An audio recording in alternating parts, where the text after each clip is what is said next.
তো নমস্কার বন্ধুরা, দক্ষিণ চব্বিশ পরগনার জয়নগর থেকে আমাদের কাছে একটা কোম্পানি মেশিন আসছিল। তো অ্যাডভান্টেক কোম্পানি মেশিন। তো মেশিনটিতে সমস্যা ছিল, এখানটা ইআই ট্রান্সফর্মার ছিল, সেটা রিপ্লেস করে দেওয়া হয়েছে। ট্রান্সফর্মারটা পুরো পুড়ে গিয়েছিল, আর অ্যালুমিনিয়ামের ট্রান্সফর্মার ছিল, ঠিক আছে।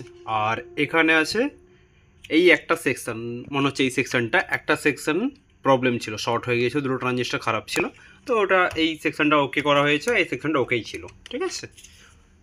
আর এরপর ট্রান্সফর্মারটা আমরা চেঞ্জ করেছি, আমাদের নিজস্ব তৈরি টয়েডেল ট্রান্সফর্মার আমরা লাগিয়েছি এখানে, ওটা দেখতেই পাচ্ছেন, ঠিক আছে। এখানে ভোল্টেজ সব ডিটেলস মেনশন করে দিয়েছি, ঠিক আছে।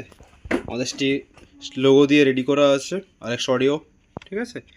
আর বাকি সব কিছু আছে, সেম আছে। এখানে আমরা অ্যাড করেছি স্পিকার প্রোটেকশন সার্কিট। তো আপনারা এখানে দেখতে পাচ্ছেন দুটো রিলে ডবল চ্যানেলের জন্য এখানে আমরা দুটো রিলে ইউজ করেছি, ঠিক আছে। এখানে টোটাল শর্ট সার্কিট প্রোটেকশন সব কিছু ইনবিল্ট আছে, ঠিক আছে। এখানে যে স্পিকার লাইন আছে, স্পিকার লাইন কোনোভাবে প্লাস মাইনাস শর্ট হয়ে গেলে, একসাথে হয়ে গেলে, এখানে মেশিনটি আউটপুট অফ হয়ে যাবে, বা কোনো কারণে ট্রানজিস্টার শর্ট হলে স্পিকার লাইনে কোনো ডিসি ভোল্টেজ আউটপুট হবে না, এই প্রোটেকশান বোর্ডটি প্রোটেক্ট করবে। তো অ্যাম্প্লিফায়ারটা সারাই করা হয়ে গেছে, সব ওকে। ট্রান্সফর্মারটা আপগ্রেড করে দিয়েছি। এখানে যে ট্রান্সফর্মার ছিল তার এই যে ট্রান্সফর্মারটা তার ডবল পাওয়ার, ঠিক আছে। ট্রান্সফর্মার আপনারা দেখতে পাচ্ছেন টোটাল লাগিয়ে দেওয়া হয়েছে।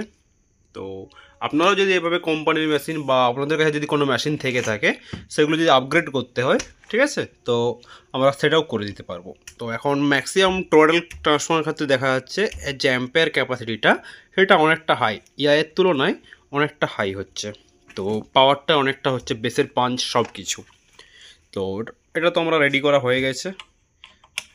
তো এটা টেস্টিং করেছি, টেস্টিং একটা ক্লিপ দিয়ে দেবো এর সাথেই, ঠিক আছে। তো দেখা হচ্ছে পরবর্তী ভিডিওতে।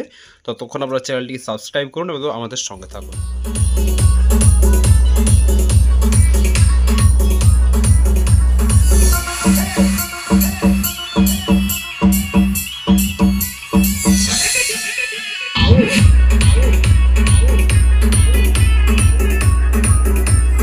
CJRD remix.